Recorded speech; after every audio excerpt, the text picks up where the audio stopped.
May I ask the Committee on Constitutional Affairs to come in front and take the seat to my right. The Committee on Constitutional Affairs.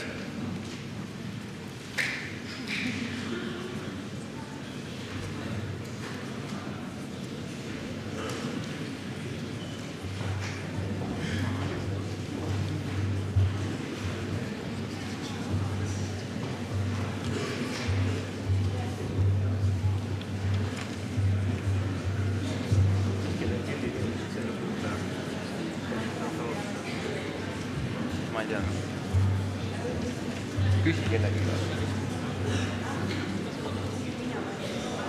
Mul ei ole seda. Aga kas mul ei peagi töötama? Ja ma mõtlesin, kui äkki mul ei tööta, äkki Retsi ka tööta.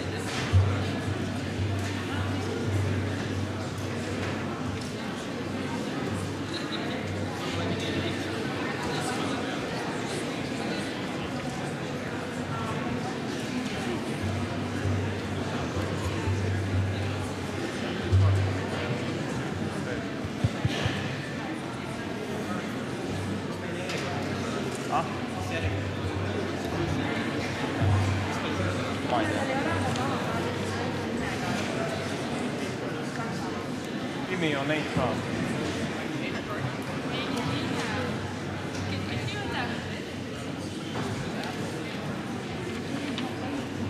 Wait.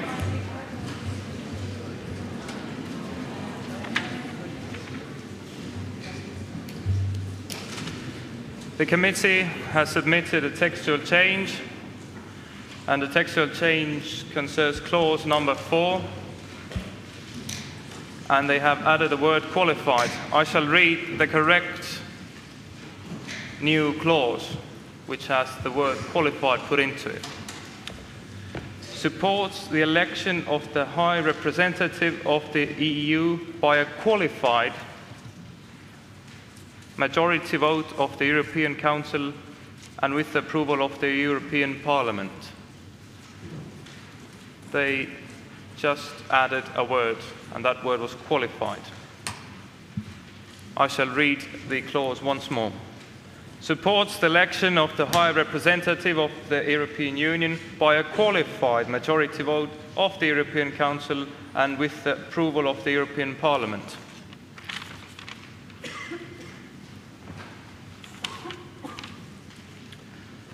Who may I ask from the committee to read out the operative clauses? Lithuania.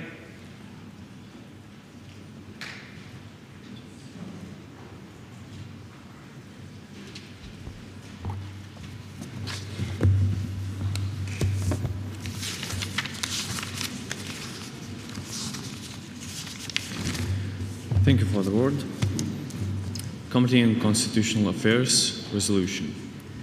The present distribution of roles between the Council Chairman, the Commission President and the Foreign Affairs Commissioner is not clear and creates uncertainty and rivalry. What could be done to clarify and improve the situation, taking into account that changes may require amendment of the Lisbon Treaty? The Model European Parliament officially announces that the title Foreign Affairs Commissioner be changed to High Representative of the European Union, endorses the implementation of a common foreign policy in the European Union that would be agreed by the appropriate institutions, represented by the High Representative of the European Union, recommends that the High Representative of the European Union is the sole representative of the decisions made by the legislative power, the representative of the foreign policy of the European Union at the international summits, supports the election of the High Representative of the European Union by majority vote and with the approval of the European Parliament, requests close cooperation between the Council Chairman and the Commission President in order to find compromises between the national interests of the Member States and the priorities of the European Union. Further requests that the High Representative of the European Union is present at the meetings of the European Council. Urges that the Parliament of the European Union, the European Commission and the European Council holds the legislative power of the common foreign affairs policy, while only the European Commission holds executive power. Requests the modification of the structure of the European Commission, whereby it consists of a representative of each member state, the Commission President who represents the European Union within the Commission who may not vote, proclaims that the Commission President is the chair of meetings of the Commission, allocates subjects to commissioners, determines the agenda of the Commission, represents nothing but the Commission, may not vote inside the Commission, meets regularly with the Council Chairman, proclaims that the Council Chairman is the chair of meetings of the European Council, determines the agenda of the European Council, represents nothing but the European Council, may not vote inside the European Council, meets regularly with the Commission President, authorizes amending of articles of the Lisbon Treaty concerning aforementioned distribution of roles, instructs the President to forward the resolution to the European Parliament, the European Commission, and the Council of Ministers. Thank you. Thank you. Who from the committee, may I ask, give the speech in favor of the resolution?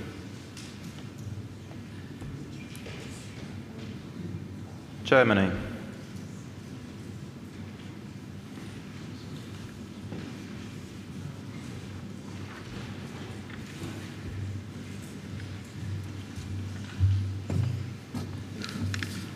Thank you. Honorable Presidency, Mr. von Smenia, Committee Presidents, my fellow delegates, dear guests. Democracy. One simple word, however one with such a strong meaning. The word democracy derives from the ancient Greek demos kratos, which translates to the power of the people. Over many hundreds of years, the fundamental principle of democracy has remained unchanged. However, obviously, in modern times, the entire population having a direct say as to how the state was run would be impractical and inefficient. Thus, the idea of a representative democracy has become popular.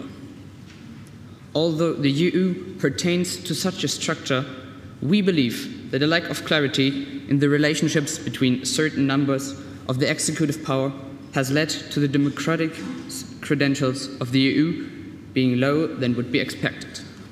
Thus, our resolution, in clarifying such relationships, increases the level of democracy in Europe. The Committee on Constitutional Affairs provides EU citizens with a new range of possibilities for taking directly and indirectly actions in politics. To prevent the misuse of power, we declared the empowerment of the Commission President and the Council Chairman. There is increasing support for the EU to work together on issues that affect us all. As the EU has grown and its responsibilities have changed, it makes sense to update the way in which it works. Improvements delivered by the resolution would include giving the EU the means to tackle today's challenges in today's world. The states of Europe can only effectively take part in the decision-making of the big questions of our time when they speak with one voice. This raises the EU's profile in the world, putting a face on the Union and making it possible to promote progressively the common European interest on international stage. To realize its full potential, the European Union needs to modernize and reform. It needs to be able to act faster and to a greater extent. Our resolution does this and also makes the EU more open for the participation of the citizens and thereby more democratic. So please vote in favor of our resolution to make sure that the original idea of democracy doesn't get lost. Thank you for your attention. No clapping, please. We only applaud when the resolution has passed. We do not applaud after speeches. Sorry for not mentioning it before. And we shall move on to factual questions. You may press your buttons and raise your country signs.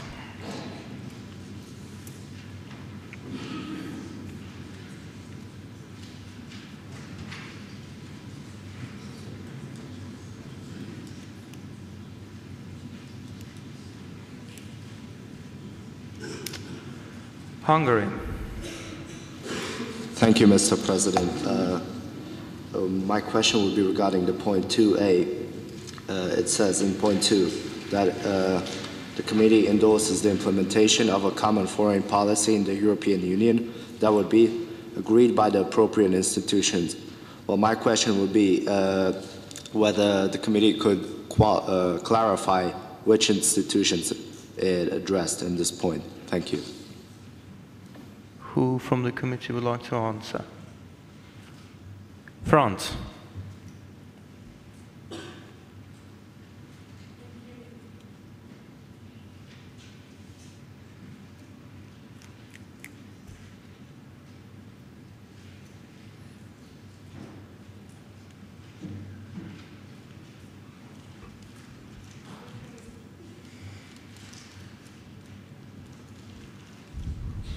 The microphone doesn't seem to be working.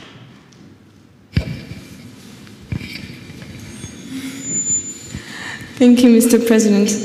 The appropriate institutions are the European Council, the European Commission, and the European Parliament.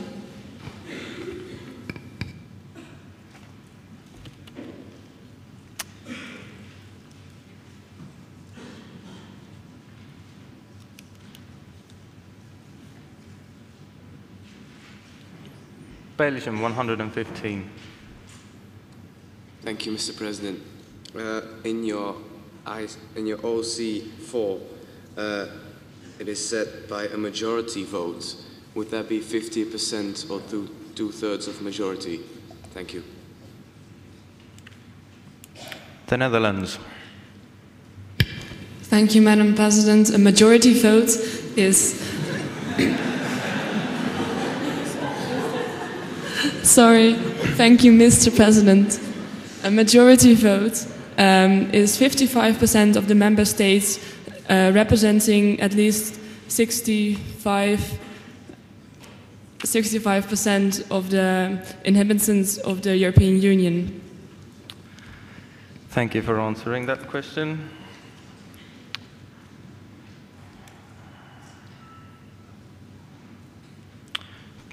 France, 88.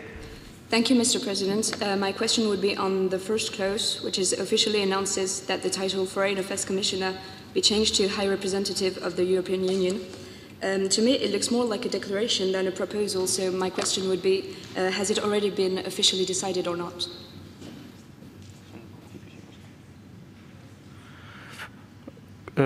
Could you please ask this question again when we have the open debate? Only factual questions at the moment. Okay. Thank you very much.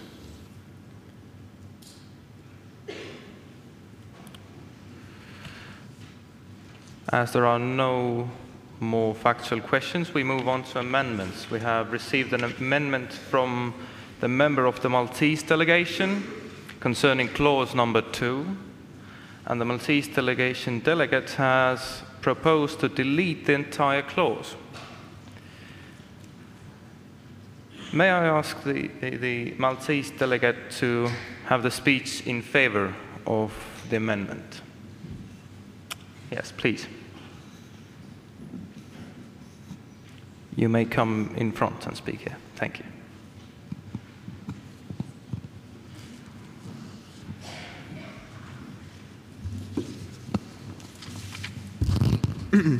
Thank you, thank you, Mr. President, and dear colleagues. So, CFSP is the Common Foreign and Security Policy. That is, in a few words, the proposal of the committee in exam at OC number 2. Surprisingly, EU has a common policy. CFSP is chaired and represented by Catherine Ashton. One more thing. Decisions passed through unanimity among member states in the Council of European Union, and that's enough, except for some following decisions decided by qualified majority voting. So, we have already had a common foreign policy in the EU agreed by the appropriate institutions and represented by Catherine Ashton. This law is a pillar of the Treaty of Lisbon. Perhaps we may turn this soft power into a real control on the policy. Thank you for listening. Thank you very much. Who from the committee may I ask to give the speech against the amendment? Malta. Again, you may come in front and give the speech in the main chair.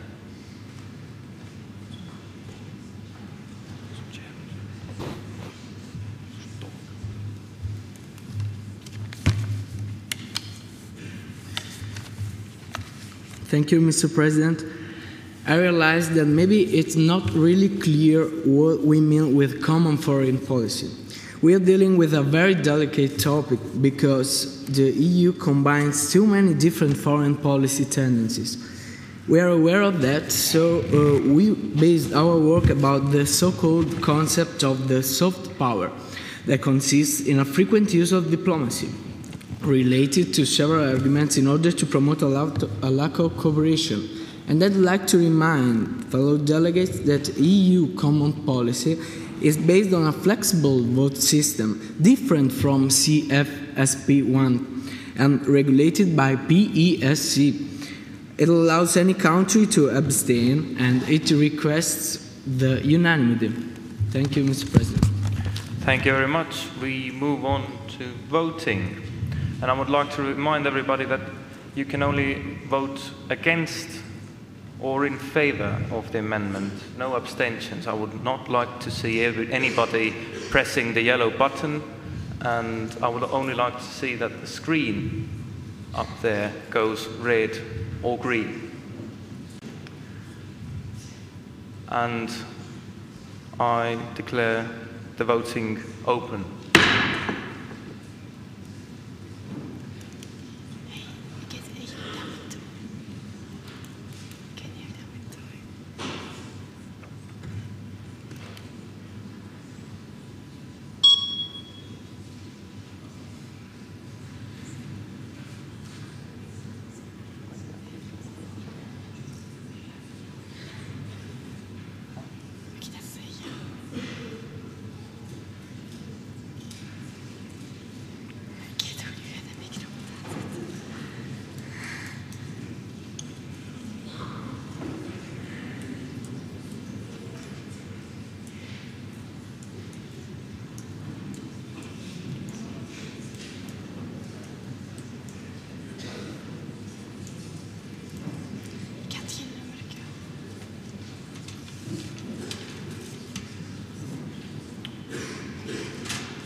With 51 votes in favour, 66 votes against, and with the disapproval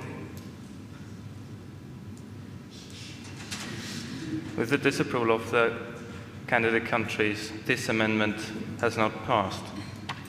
We move on to open debate. You may queue up.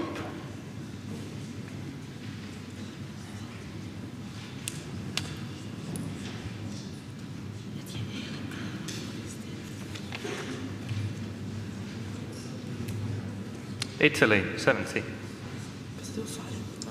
Thank you, Mr. President. I would like to draw the attention of the Presidency to the operative clause number 1. I would like to underline the fact that it's not clear the change of label that seems to drain the Commission President's role, who instead has to introduce himself as a synthesis of all Member States, in order to guarantee the importance and the independence of the Commission. Thank you.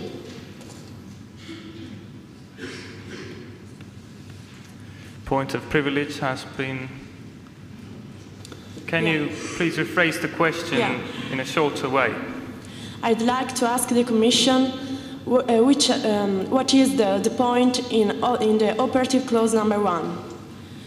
What is the point of the first operative clause? Ireland. Thank you, Mr. President. Ultimately, we're trying to reduce confusion and uncertainty in the EU, and so we find it appropriate that the person who's representing the EU has a name that corresponds with her role. Thank you very much. Malta, 57. Thank you, Mr. President. My opinion concerning the first I see, the committee has not asked to explain further what are the reasons of their decision. Why have you decided to change the name of Foreign Affairs Commissioner, which the title is expected to set a common foreign policy, into a representative of European Union? Doesn't it mean that you want less power for the European Commission? And doesn't it would be dangerous in setting European guidelines for foreign policy? Because I'm not sure that is the right way to make Europe get more united. Thank you. Who from the committee would like to answer this question?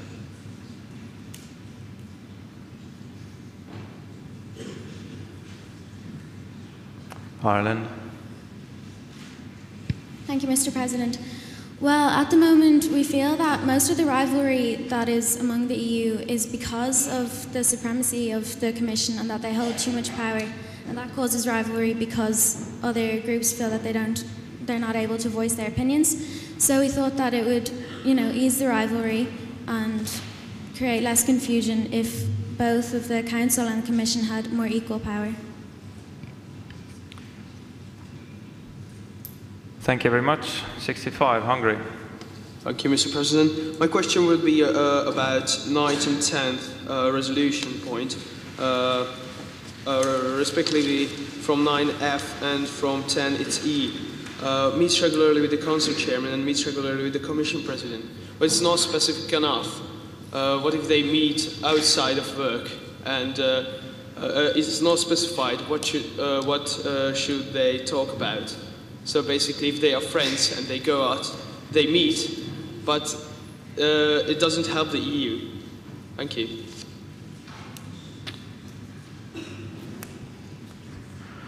France. Thank you, Mr. President. The clause 9F and 9E are in answer to the clause number 5, which requests a close cooperation. So it would be during work and not out of it. Thank you very much. 55, Latvia. Thank you, Mr. President. I would like to know about the clause number 1. Are they announcing the change of the title, or is it already been changed? And if it is, then by whom? Thank you. Who has changed it? The Netherlands. Thank you, Mr. President. The name has not yet been changed because our resolution still has to pass or not. And we changed the title Foreign Affairs Commissioner into High Representative of the European Union because we changed her task and we want to have a name that is the same as the task that she has. So I think this question has already been answered. Thank you very much. 64, Hungary. Thank you, Mr. President. I would again like to state a point regarding the first operative clause. Quite frankly, I find this operative clause to be quite useless because, as you can see, the committee wants to change the title of this person, but I don't think it will really change his influence on the European Union. If you are stating right now that the current Foreign Affairs Commissioner is having too much power over the EU, then changing his title, in my opinion, will not solve that. And also, I believe that Foreign Affairs Commissioner specifies the job, describes his job much better than just High Representative of the European Union. Thank you. Former Yugoslavian Republic of Macedonia.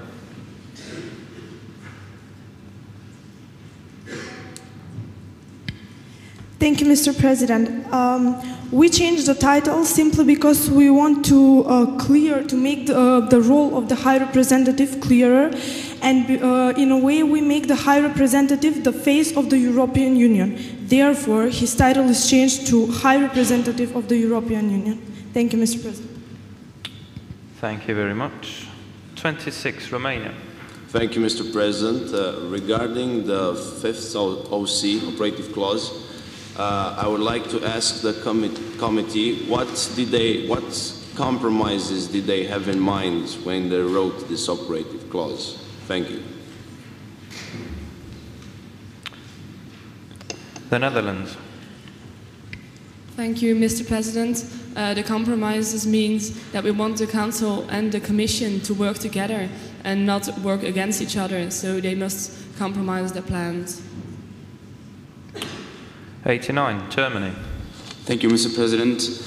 My question is regarding point 8b. Why shouldn't the Commission President not be allowed to vote, although he actually is a part of the European Union, and shouldn't he? That's why shouldn't he be able to vote too?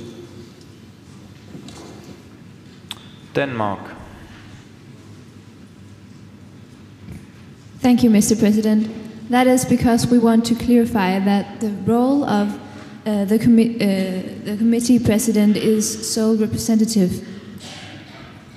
Yeah. Thank you. 98, Czech Republic. Thank you, Mr. President. Actually, it's the German delegate speaking. I was just about to ask about OC number 1 and OC number 3. Actually, you're saying that it's supposed to be a high representative of the European Union, but then in OC 3b, you're saying it's only about representing the foreign affairs. So I basically think also the idea of the high representative being an ambassador of the European Union is actually getting lost. And I'm wondering whether the high representative actually got the competence to negotiate in international summits. I do apologize for that. I'm sorry. Who from the committee would like to answer the question? Germany.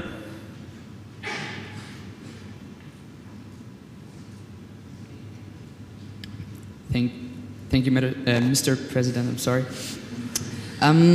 We want to clarify that the High Representative of the European Union is now the new face of the European Union, and is not ambassador. He represents the tasks the Commission, the Parliament, and the Council has declared, and he only is the voice. Thank you. Thank you very much. 102, Austria. Thank you, Mr. President. I'm referring to OC number 6, where you're saying that the High Representative of the European Union is present at the meetings of the European Council.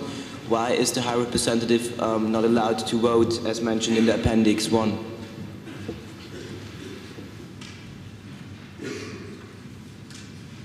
Malta. Thank you, Mr. President. I would like to notice that we need the High Representative of the European Union to be present at meetings of the European Council without voting, because we wanted to give him more authority, so he could represent better European tasks and European Council works in foreign affairs. Well, I think its presence in European Council is necessary, because he is actually present only at Commission meetings. So we need it. Thank you, Mr. President. Thank you. 106, Bulgaria. Thank you, Mr. President. My question concerns OC number 2.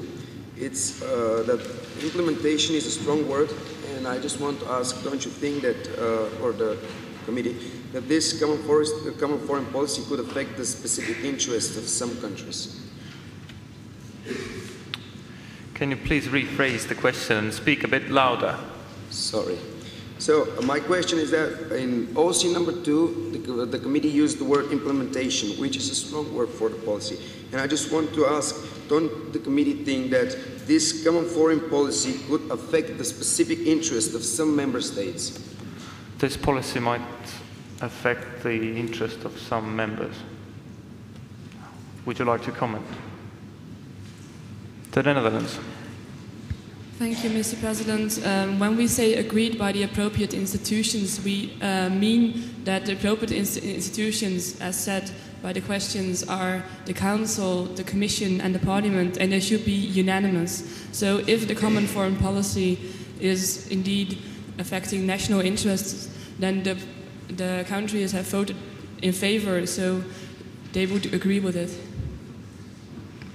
Bulgaria, would you like to comment it? 106, Bulgaria. No, thank you. Thank you very much. 101, Austria. I would like to ask the committee to take a position concerning the election of the High Representative mentioned in the operative clause number 4. I would like to ask you about what would be the role of the citizens of the EU. Will they have influence on the election, as actually it will be them who will be represented by the High Representative?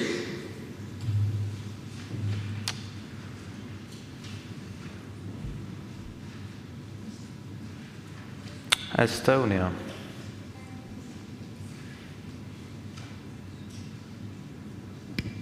Thank you, Mr. President. We believe that the citizens of Europe are represented by their representative organs in the European institutions such as the Parliament and the Commission and the European Council. Thank you. Thank you very much. 61, Greece. Thank you, Mr. President.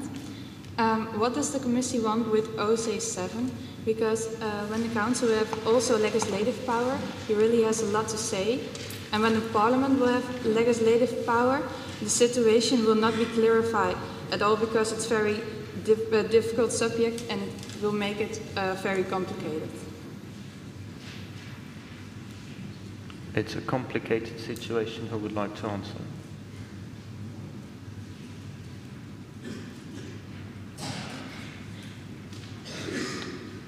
The Netherlands. Thank you, Mr. President. As the present situation is, the European Commission has legislative power as well as executive power. And the European Commission on itself is working well. So I think it's not too complicated for them to have both powers.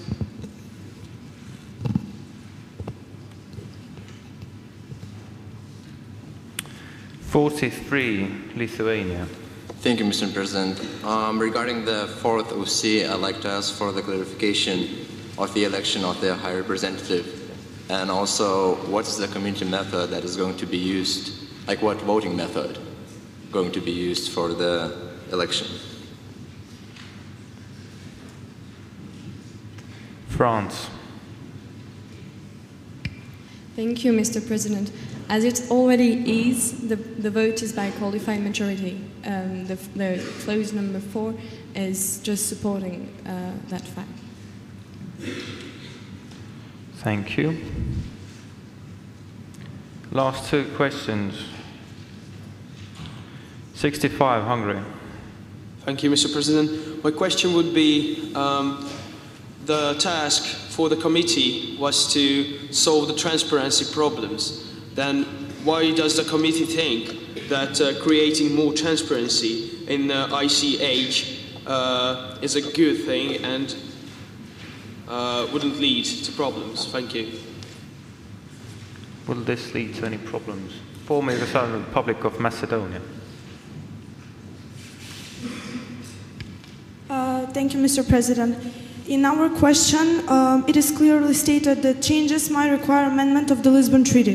The Lisbon Treaty is unclear to most of the European citizens because the Lisbon Treaty gives vague roles to all of the institutions that create the European Union. So my answer to this question would be that we clarify their roles and want to make want to create greater transparency in order for the citizens and even the countries to know whom to address when there are issues that have to be solved. Thank you, Mr. President. Thank you very much. And the last question will be 39, Slovak Republic. Thank you for the word, Mr. President. Please pay attention to the OC number 8. You're talking about the modification of the structure of the European Commission, and you suggest that there should be only a representative of each member state. But I just want to mention that this is already exists. This already exists. Denmark. Thank you, Mr. President. By this OC, we mean that there should be a representative of each member state, as it is already, plus a Commission President, so that the Commission President does not isn't the representative of a country as well. This was the last answer of the open debate. Who from the General Assembly may I call to give the speech against the resolution? Raise your country's sign or press sõna.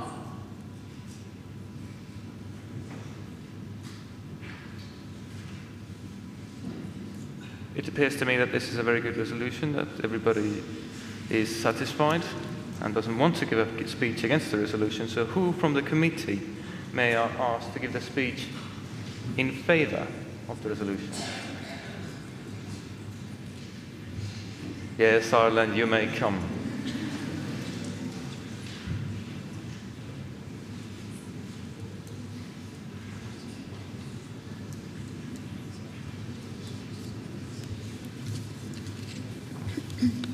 Esteemed chairs, honourable presidencies, fellow delegates, ladies and gentlemen, on behalf of my committee, I urge you to consider these points carefully before voting on our resolution today. We can all see clearly that the topics discussed in our resolution do not only affect the European Union, but affect us directly and are of great relevance to all of us here today, as we are the young citizens on the future of Europe and potentially the future of the European Union. Upon reflection on our resolution, I believe that our operative clauses, particularly 5, 8, 9 and 10, ensure a fair distribution and clear roles regarding the bodies in the EU. I also trust that every single one of our clauses is essential and beneficial in our search for the solution to the problems that the EU currently faces. After extensive contemplation of the current structure of the European bodies and the European Union, we have come to the productive and feasible solutions to the problems that the European Union encounters. The current structure of the European Union does not promote an atmosphere of unity and cooperation, but one of inequality and supremacy among selected groups. We should ask ourselves this question: why should all parties not have the right to voice their opinions and wishes openly and work for the improvement of the EU? Our resolution has effectively addressed this problem and all other problems that arose in relation to this topic, such as the amendment to the role of the High Representative of the European Union, the Lisbon Treaty, and the introduction of concrete roles for both the Commission President and the Council Chairman. In conclusion, we firmly believe that our resolution allows for progress in cooperation among the main bodies in the EU and promotes a feeling of togetherness, not supremacy, but equality, in each of our countries and for every member of the EU. Thank you. Thank you very much. We shall go on with the voting. Here you may press all of the 3 buttons. You may choose whichever you want. You may vote against, in favour, abstentions. Vote.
Okay.